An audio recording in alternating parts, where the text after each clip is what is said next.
Bonjour, je suis le docteur Ludovic Samalin, je travaille au CHU de Clermont-Ferrand, je suis notamment responsable du centre expert bipolaire du CHU et je vais vous parler, vous présenter un domaine qui fait partie de mes compétences autour du trouble bipolaire et notamment les aspects cliniques et nosographiques, avec plus spécifiquement une approche très pratique et on va aborder cette question autour notamment de la question de l'identification diagnostique de ces patients en pratique. Alors, on va bien sûr commencer par un rappel de définition autour du trouble bipolaire. On va évoquer les problématiques associées à cette question de l'identification diagnostique du trouble bipolaire et après on essaiera d'apporter des éléments de réponse qui peuvent être utiles à la pratique et qui sont basés bien sûr sur de la littérature actuellement disponible, avec notamment pas mal de références à des auteurs qui ont marqué, on va dire, cette question de l'approche clinique dans le trouble bipolaire, avec notamment Akiscal, mais d'autres auteurs euh, qui ont fait référence. Alors tout d'abord, en termes de définition, quand on parle de trouble bipolaire, on parle d'un trouble de l'humeur, et donc il faut commencer par définir l'humeur. L'humeur, j'ai retenu cette définition de Delay, c'est la tonalité affective de base qui va témoigner de notre degré d'engagement vital au sein de notre environnement.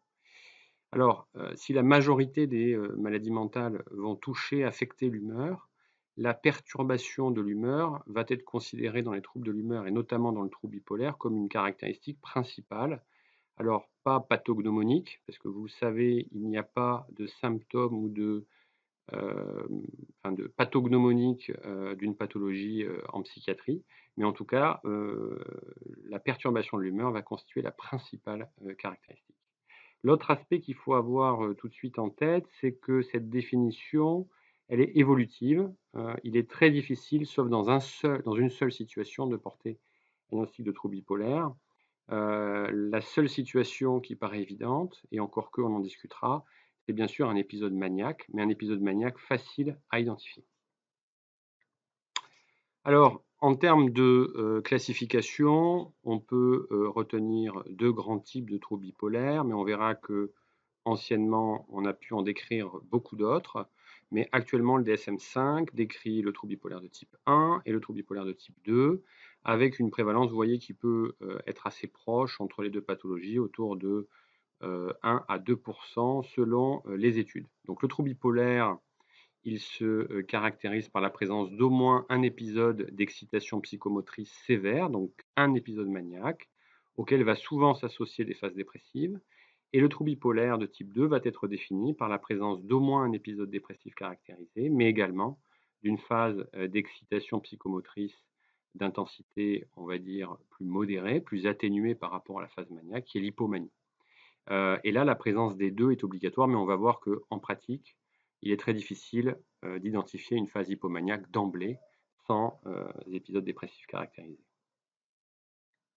Alors, l'épisode maniaque, je vous propose de commencer par regarder les critères du DSM-5 tels qu'ils ont été proposés ces derniers mois, on peut dire. Donc, tout d'abord, un critère qui définit la notion de période, à savoir qu'il faut que les symptômes soient présents pendant au moins une semaine. Alors, on peut évoquer une durée plus courte si une hospitalisation a été nécessaire, avec la présence de plusieurs symptômes, notamment la question autour de la surestimation de soi et de la caractéristique, on va dire, d'élation de l'humeur. On peut avoir une humeur euphorique, mais on peut aussi avoir une humeur très irritable, la réduction du besoin de sommeil, la plus grande communicabilité, la fuite des idées, la distractibilité et l'augmentation de l'activité orientée, c'est-à-dire la tendance à avoir une hyperactivité ou une envie de réaliser un certain nombre de projets. Donc ça, c'est l'ensemble des symptômes qu'on peut retrouver. Et bien sûr, pour caractériser l'épisode maniaque, comme souvent, il faut que cet ensemble de symptômes soit associé à un retentissement et notamment une souffrance cliniquement significative qui va aussi pouvoir s'associer à une altération du fonctionnement. Après, comme classiquement le DSM le fait, vous avez des éléments, on va dire, d'élimination. Donc, on va éliminer les effets liés à une substance ou à une maladie, notamment somatique et organique. Pensez notamment à éliminer une hyperthyroïdie. Et puis, on va éliminer d'autres troubles psychiatriques, notamment les troubles schizoaffectifs, une schizophrénie, un trouble délirant, etc.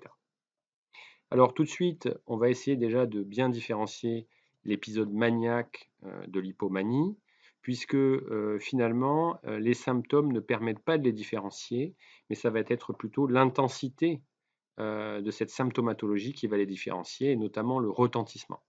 Donc, en termes d'humeur, on a dans les deux cas une humeur qui est plutôt expansive, une excitation psychomotrice, mais la durée de l'épisode est beaucoup plus courte en cas d'hypomanie. D'ailleurs, les critères, c'est pour ça que les critères sont aussi sur une période beaucoup plus courte, c'est-à-dire qu'on considère qu'à partir de 4 jours, certains auteurs d'ailleurs moins, on rentre dans une période qui va correspondre à ces critères, alors que pour la manie, souvent on est autour de plus d'une semaine. Mais ce qui est important de retenir, c'est la notion de sévérité de retentissement, donc une sévérité des symptômes beaucoup plus importante dans la manie. La présence également de symptômes psychotiques qui peuvent être présents au cours de l'épisode maniaque et jamais dans la phase hypomaniaque. Et puis le retentissement en termes de handicap, évidemment, ça, j'en ai déjà parlé. Du coup, vous comprendrez que au cours d'une phase maniaque, on pourra être amené à hospitaliser un patient, ce qui ne sera a priori jamais le cas au cours d'une phase hypomaniaque. Et classiquement, on a tendance à dire que si un patient est hospitalisé pour une phase d'excitation psychomotrice, on ne peut qualifier cet épisode d'hypomanie, puisque par définition, s'il est hospitalisé, c'est qu'il y a un retentissement, et donc on est forcément sur une phase maniaque. Alors, en miroir de l'épisode maniaque, l'épisode dépressif caractérisé, je passerai peut-être plus rapidement là-dessus, puisque ces critères sont plus connus, mais on est sur une période de 2 semaines, avec des symptômes clés, à savoir l'humeur dépressive ou la perte d'intérêt, l'anédonie. Et là, on retrouve également des modifications en termes de sommeil, notamment insomnie, mais ça peut être hypersomnie, non pas une excitation, mais plutôt un ralentissement psychomoteur, voire une agitation, des variations pondérales et d'appétit, une fatigue ou une perte d'énergie, et puis des sentiments de dévalorisation, de culpabilité, qui peuvent aller jusqu'à la présence d'éléments délirants, avec notamment des idées de ruine, hein, qui vont, à ce titre, pouvoir qualifier la notion de caractéristique mélancolique. Et puis, la diminution de l'aptitude à penser, les troubles cognitifs, qui sont aussi présents dans les phases maniaques, mais parfois de manière un petit peu différente en tout cas. Et puis, bien sûr, les pensées morbides et les idéations suicidaires. De la même manière, cet ensemble de symptômes est associé à un retentissement, une souffrance clinique, mais également une altération du fonctionnement. Et puis, de manière similaire à ce qu'on a vu précédemment, on va éliminer les causes liées à une substance ou à une maladie, et puis les autres troubles psychiatriques. Alors, il existe d'autres définitions à retenir dans le domaine du trouble bipolaire. La notion d'épisode maniaque ou dépressif à caractéristiques mixtes, c'est la nouvelle terminologie qui remplace, entre guillemets, la notion ancienne d'état mixte. Cette évolution des critères du DSM n'est pas sans conséquence, on le verra à la fin de cet exposé, puisque ça va probablement augmenter le diagnostic des patients qui vont présenter des épisodes à caractéristiques mixtes.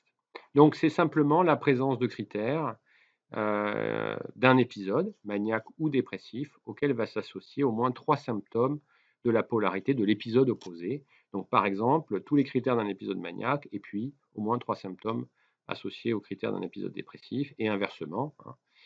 Et donc, c'est quelque chose qui doit être présent presque tous les jours. Anciennement, l'état mixte devait répondre à tous les critères d'un épisode maniaque et à tous les critères d'un épisode dépressif. Donc, évidemment, en termes de fréquence et de prévalence, on avait des chiffres un peu moins élevés. Enfin, le trouble cyclotimique, qui est un peu la qualification atténuée d'une forme de trouble bipolaire, à côté des troubles bipolaires de type 1 et de type 2.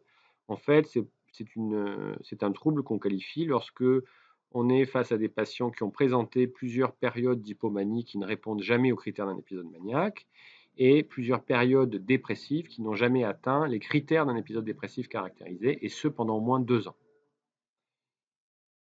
Alors, on a décrit l'ensemble des définitions autour du trouble bipolaire, le type 1, le type 2, le trouble cyclotimique, les épisodes maniaques, les épisodes dépressifs, les épisodes à caractéristiques mixtes. Maintenant, on va évoquer cette problématique de l'identification diagnostique auquel le clinicien est confronté au quotidien.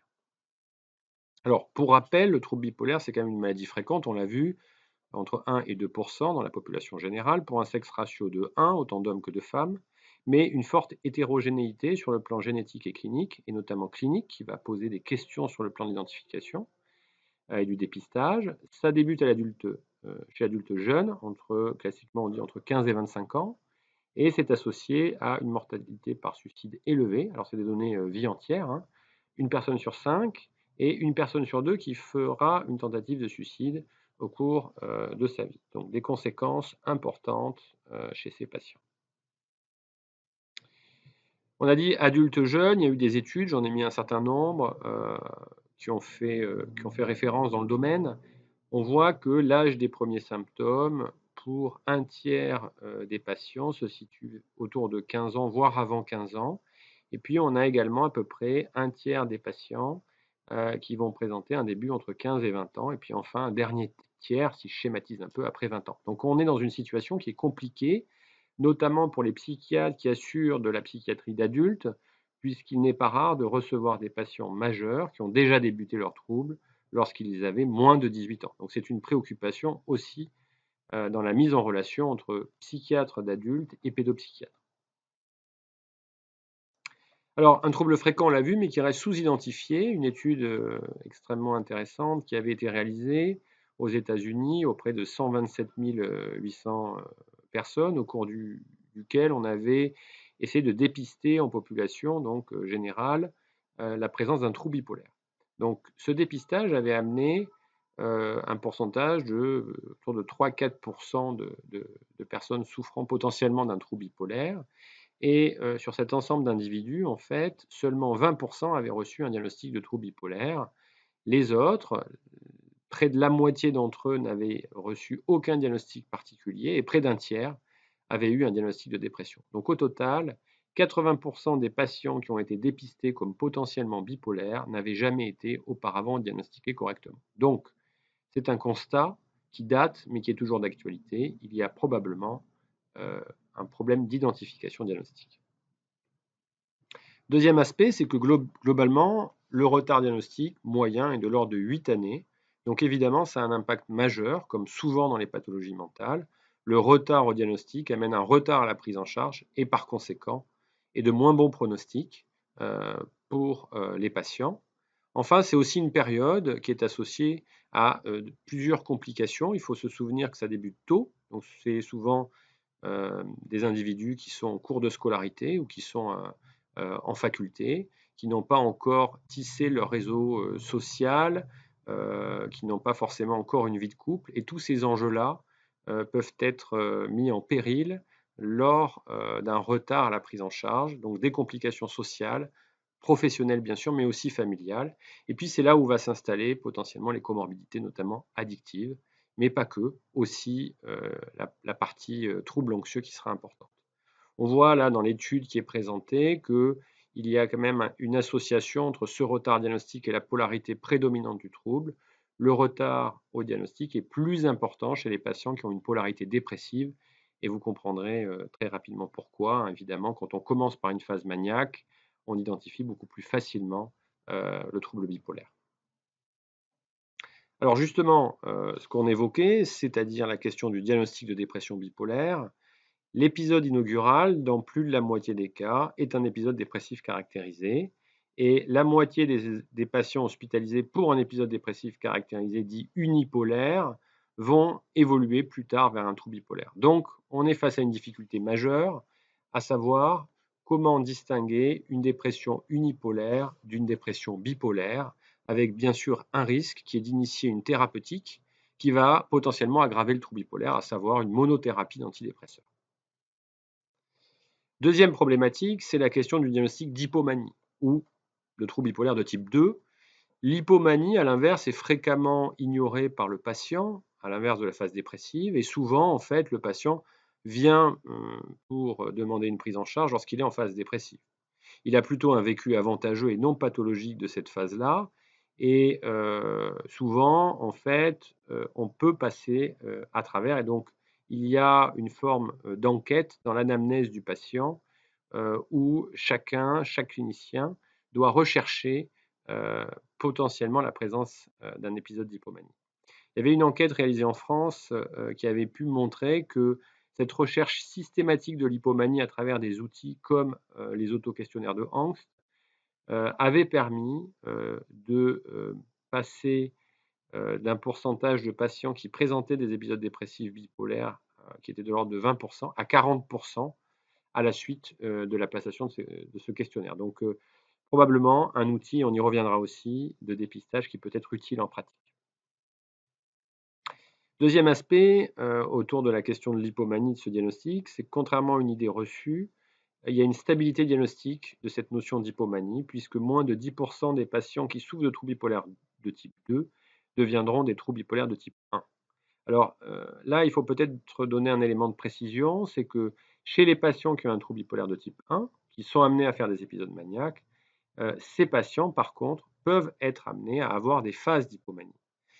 Pour autant, ça peut commencer par une phase d'hypomanie, ça peut se terminer par une phase maniaque, mais cette notion d'hypomanie chez les bipolaires 2 est plutôt stable.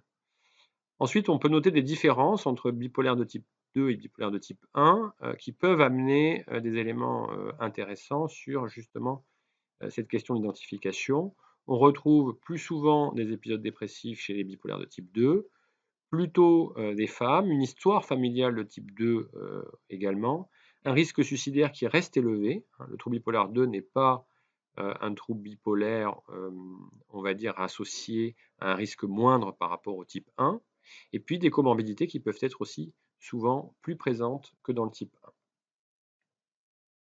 1. Enfin, le troisième aspect qu'il faut avoir en tête sur la question d'identification diagnostique, c'est celle des formes atténuées ou masquées.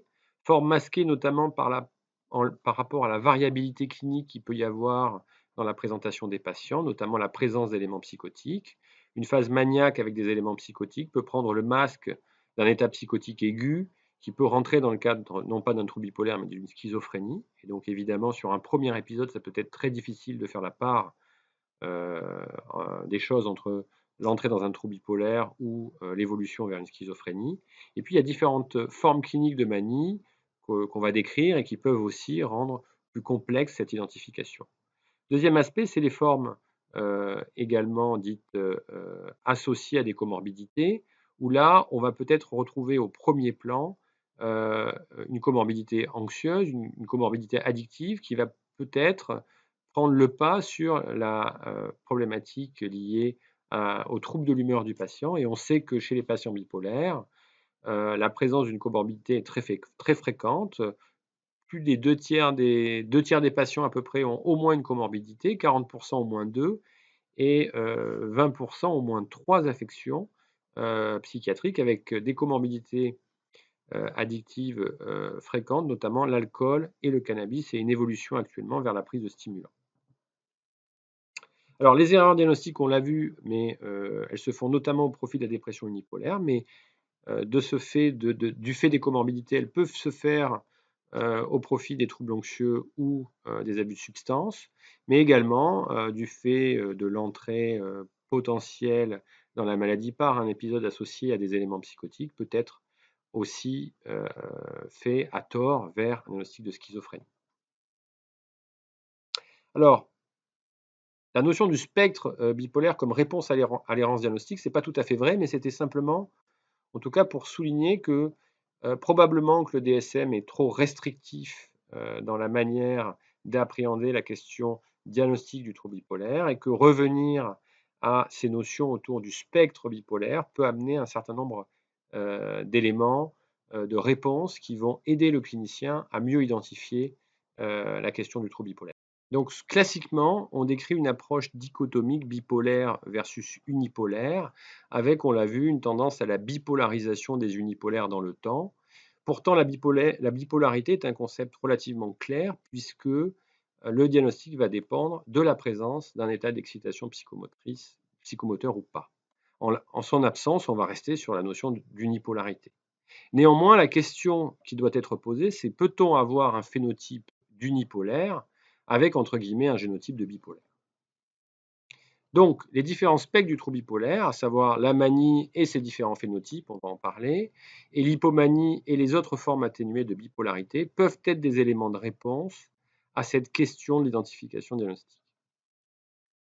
Alors, je voudrais revenir tout d'abord justement sur des descriptions du trouble bipolaire à spectre dit large, notamment la description des différents troubles bipolaires de Clerman ou d'Akiscal, qui qualifiait non pas 2 types de troubles bipolaires, mais 6 types, voire 7 types de troubles bipolaires, avec, vous le voyez sur cette diapositive, des définitions proches du DSM actuel, mais des définitions également qui vont prendre en compte la notion de virage de l'humeur sous traitement, ou qui va considérer la présence de troubles secondaires à la présence d'une maladie, qui vont aussi considérer des phases d'excitation monopolaires, c'est-à-dire des récurrences d'épisodes d'excitation uniquement, ce qui n'est pas pris en compte actuellement dans le DSM, à l'exception de la manie, mais qui est qualifiée de type 1. Alors, pour ce qui est des éléments de réponse sur la problématique du diagnostic de dépression bipolaire, on peut tout d'abord regarder ce qui peut différencier les 2 grands types de dépression, bipolaire et unipolaire. Et évidemment, on retrouve quelques différences, notamment en termes d'antécédents. Évidemment, on n'a pas d'antécédents de manie ou d'hypomanie chez les unipolaires. On a vu, on a un sexe ratio qui est proche de 1 chez les bipolaires, alors qu'il est plus important chez les femmes pour les unipolaires. Un âge de début qui est tôt et précoce chez les bipolaires et qui arrive souvent plus tardivement chez les unipolaires. La notion du postpartum, c'est quelque chose de très important. Un épisode qui débute dans cette période du postpartum, c'est un élément qui favorise en tout cas l'évocation d'un trouble bipolaire. Le début est beaucoup plus brutal chez les patients bipolaires que chez les patients unipolaires et les épisodes sont plus nombreux. Et leur durée, vous voyez, il y a quelques différences, mais est relativement comparable. Ensuite, je vais passer sur la notion d'activité psychomotrice, sur la notion de sommeil, mais j'insisterai surtout sur la notion des antécédents familiaux, puisque vous voyez qu'évidemment, la notion d'antécédent familial de trouble bipolaire est très élevée chez les patients bipolaires, elle est beaucoup moins chez les unipolaires. Et puis, vous voyez également qu'il y a une partie qui concerne les traitements, avec la réponse aux antidépresseurs qui est soit mauvaise, soit associée à un virage de l'humeur chez les patients bipolaires, avec un virage qui est absent chez les unipolaires, une réponse qui est en général au rendez-vous, et puis une efficacité du lithium qui est souvent retrouvée chez les bipolaires et en général absente chez les unipolaires. On évoquera comme cas particulier la notion de dépression résistante chez les unipolaires où la place du lithium peut être pertinente. Alors, j'ai remis les critères diagnostiques de Gaimi qu'il avait proposés en 2002 parce que finalement, ils sont toujours d'actualité dans la mesure où on n'a pas encore réussi à identifier des biomarqueurs qui pourraient qualifier un épisode dépressif majeur, enfin caractérisé d'un trouble bipolaire par rapport à un trouble unipolaire. Et Gaimi, dans ses travaux, avait bien sûr repris la notion d'antécédents familiaux, mais vous voyez, il avait évoqué le fait qu'on pouvait avoir des patients qui présentaient un épisode dépressif majeur, sans antécédent d'épisode hypomaniaque ou maniaque, mais pour autant, ils pouvaient évoquer la question d'un trouble bipolaire à travers certains critères, comme la présence d'antécédents familiaux chez les parents de premier degré, la présence d'un état d'hypomanie ou de manie qui serait pharmaco-induit, mais même en l'absence de ces 2 éléments, il évoquait la présence d'autres critères. Alors, il en faut un certain nombre, hein, c'est les critères, c'est la partie D de cette proposition, mais au moins 6 critères sur 9. Mais vous voyez, personnalité hyperthymique, le fait d'avoir des dépressions récurrentes, d'en avoir au moins 3, enfin plus de 3, d'avoir des épisodes qui sont plutôt brefs, d'avoir la présence de symptômes dépressifs atypiques ou des éléments psychotiques associés, le début à un âge précoce, l'apparition dans la période du postpartum, l'absence d'effet des antidépresseurs, notamment, cet ensemble de critères sont encore des arguments qui doivent nous poser cette question du trouble bipolaire. Alors, autre problématique qui est la question de l'identification des phases d'hypomanie. Alors, de la même façon, Akiscal considérait que les critères de l'hypomanie était trop restrictif et lui, il proposait tout d'abord d'élargir les critères de l'hypomanie en se centrant notamment sur ce qu'il qualifiait, lui, des symptômes les plus importants du syndrome maniaque, à savoir l'augmentation de l'activité, l'augmentation de l'estime de soi, la plus grande communicabilité, la réduction du sommeil, la distractibilité et l'augmentation excessive des activités agréables. Alors, cet ensemble de symptômes nous rapproche malgré tout des critères actuels du DSM 5, mais vous voyez qu'il proposait une durée beaucoup plus courte, 2 à 4 jours, et puis l'absence de signes de sévérité, alors on en a déjà évoqué, mais l'absence de nécessité d'hospitalisation, l'absence d'éléments psychotiques, l'absence de handicap. En tout cas, c'est quelque chose qui est précis, qui est décrit dans sa proposition. Et un autre élément intéressant, c'est le changement observé par autrui, comme si quelque chose allait mal. Et c'est vrai qu'il est souvent utile en pratique de s'adresser à l'entourage. L'entourage, notamment pour les phases d'hypomanie, identifie souvent mieux cette phase-là que le patient lui-même. Alors, bien sûr, l'utilité des questionnaires, et notamment des auto-questionnaires d'hypomanie de Angst, ou le Mood Disorder Questionnaire, que j'ai mis également. Donc, je ne vais pas rentrer dans le détail de la présentation de ce questionnaire, mais en tout cas, le questionnaire d'hypomanie de Angst a 20 items, où le patient va répondre si c'est vrai ou si c'est faux, s'il a eu moins d'heures de sommeil sur une période donnée au cours de sa vie, etc., pour essayer d'identifier des périodes qui peuvent correspondre à une période d'hypomanie. Et on considère que le questionnaire est positif dès lors qu'on a un score total d'au moins 10, c'est-à-dire on a au moins la moitié des réponses qui sont considérées par le patient comme étant vraies. Sur le même principe, le Mood Disorder Questionnaire, le MDQ, a proposé un auto-questionnaire alors qui présente moins de questions, puisqu'il y en a 13, et il en faut 7 positifs pour considérer la présence d'une période d'hypomanie. Ce qui est intéressant, c'est que le MDQ prend également en compte la notion de retentissement et la notion de période. Souvent, on a des faux positifs parce que les patients, finalement, disent oui, ça m'est déjà arrivé, répondent vrai. Il est toujours important de leur rappeler qu'il faut que l'ensemble de ces symptômes aient été présents au cours d'une période de plusieurs jours consécutifs. Alors au total, lorsque on se retrouve face à un épisode dépressif caractérisé, il est bon de se rappeler de cette conduite à tenir. Il est isolé, c'est une affaire à suivre.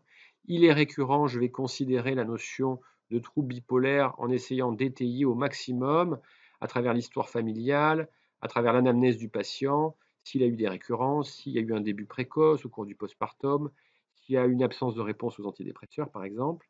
Et si je commence à avoir des arguments, je vais essayer d'aller rechercher par la passation d'auto-questionnaire, par la rencontre avec l'entourage éventuellement, cette notion d'hypomanie ou d'épisode maniaque qui serait passé inaperçu, mais ce qui serait beaucoup moins probable. Et à ce moment-là, on pourra qualifier un type de trouble bipolaire de type 2 ou de type 1, évidemment, mais je trouve qu'il est toujours intéressant de se poser cette question du trouble bipolaire devant tout épisode dépressif caractérisé. Enfin, la question de l'épisode maniaque qui peut paraître simple en termes de diagnostic, mais pourtant qui présente de nombreux phénotypes, entre guillemets, et qui ne sont pas représentés dans le DSM-5, qui ont largement été décrits par d'autres auteurs, et parfois de manière assez ancienne. On ne retrouve pas de notion de dysphorie, d'hostilité, de colère ou d'agressivité dans le DSM, et on ne retrouve pas non plus des sous-types qui ont pu être décrits, comme la notion qui est largement utilisée en pratique d'ailleurs de manie furieuse, mais qui n'est pas retrouvée dans les critères actuels, de manie pure par rapport à la manie mixte, je trouve que c'est une notion intéressante, de manie excitée ou de manie hostile, euphorique versus délirant destructrice. Et ce sont des éléments qu'il faudra prendre en compte dans l'évaluation des patients.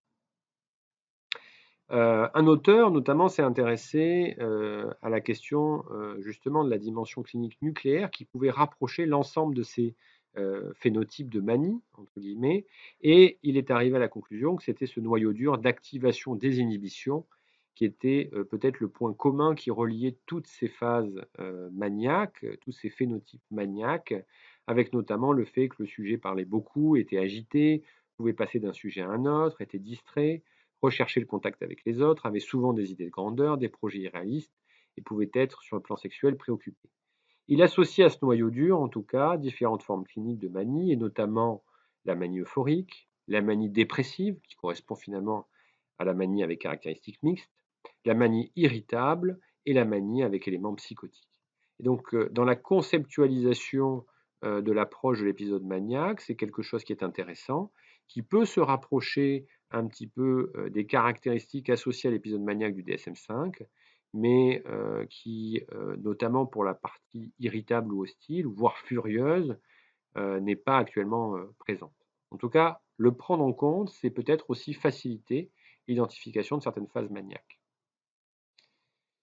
Enfin, évoquer la manie, c'est aussi évoquer cette notion de mixité, et il est bon de rappeler les travaux de Kraepelin, qui sont assez anciens, mais qui montrent toute la richesse sémiologique et la richesse en termes de présentation qu'on peut rencontrer en pratique.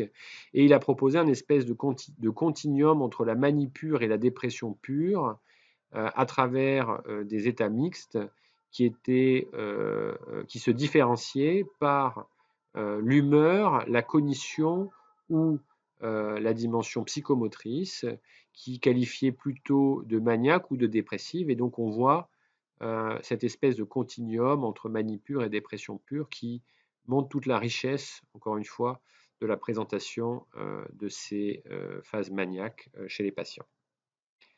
Alors, un deuxième élément pour réagir à l'évolution du DSM, puisque c'est une des évolutions majeures dans le domaine du trouble bipolaire entre le DSM-4 et le DSM-5, à savoir les modifications des critères de l'état mixte vers les épisodes dépressifs ou maniaques à caractéristiques mixtes. Et vous voyez sur ce travail qui avait été réalisé en 2009, qui retrouvait finalement, alors c'était une étude qui visait à compter le nombre de symptômes maniaques présents au cours d'un épisode dépressif chez des patients bipolaires. Et en fait, on retrouvait finalement, pour seulement 30% des patients, un épisode dépressif bipolaire sans aucun symptôme maniaque. Et vous voyez que près d'un quart des patients avaient au moins un symptôme maniaque, près de 15 à un peu plus 18% des patients ont au moins deux symptômes maniaques, et on voit qu'autour de 10% des patients présentaient au moins trois symptômes maniaques. Il se trouve que la présence de trois symptômes maniaques aujourd'hui qualifie l'épisode dépressif à caractéristiques mixtes. Et donc, comparativement à ce qui était décrit par le DSM-4 et les critères du DSM-4 dans cette étude, où on était autour de 15% d'état mixte, on va se retrouver, de par l'évolution des critères actuels du DSM, à un nombre de patients qui présentent des caractéristiques mixtes de l'ordre de 25%. Ça va probablement avoir un impact en termes de prise en charge qui est intéressant, puisque vous le savez, la prise en charge des patients qui présentent des caractéristiques mixtes nécessite d'éviter les antidépresseurs et de renforcer l'utilisation des régulateurs de l'humeur. Donc probablement, on va réduire le risque de virage de l'humeur ou améliorer en tout cas l'efficacité des thérapeutiques. Alors, je dirais que pour conclure par rapport à ce qu'on a pu évoquer, le trouble bipolaire, vous l'avez vu, c'est une pathologie qui est chronique, sévère et invalidante. Donc c'est un enjeu d'identifier précocement cette pathologie. 90% des patients feront des récurrences. On retrouve en moyenne 9 épisodes chez ces patients, 20% de décès par suicide et un retentissement en termes de fonctionnement. Donc la problématique de l'identification diagnostique, elle est extrêmement importante. Et donc on l'a vu, elle nécessite, devant tout épisode dépressif, de rechercher des signes de bipolarité. Elle nécessite de s'intéresser aux antécédents familiaux. Elle nécessite de faire une enquête de l'anamnèse du patient, d'aller rechercher des arguments qui pourraient faire évoquer la notion de bipolarité, notamment, on l'a vu, le début précoce, le début au cours d'une phase du postpartum, la notion d'un tempérament hyperthymique. Et je pense qu'il est important de se servir d'outils de dépistage qui sont notamment les autoquestionnaires de Hanks ou le MDQ, qui peuvent être mis à disposition des patients et favoriser l'identification et le diagnostic. Voilà, je vous remercie de votre attention.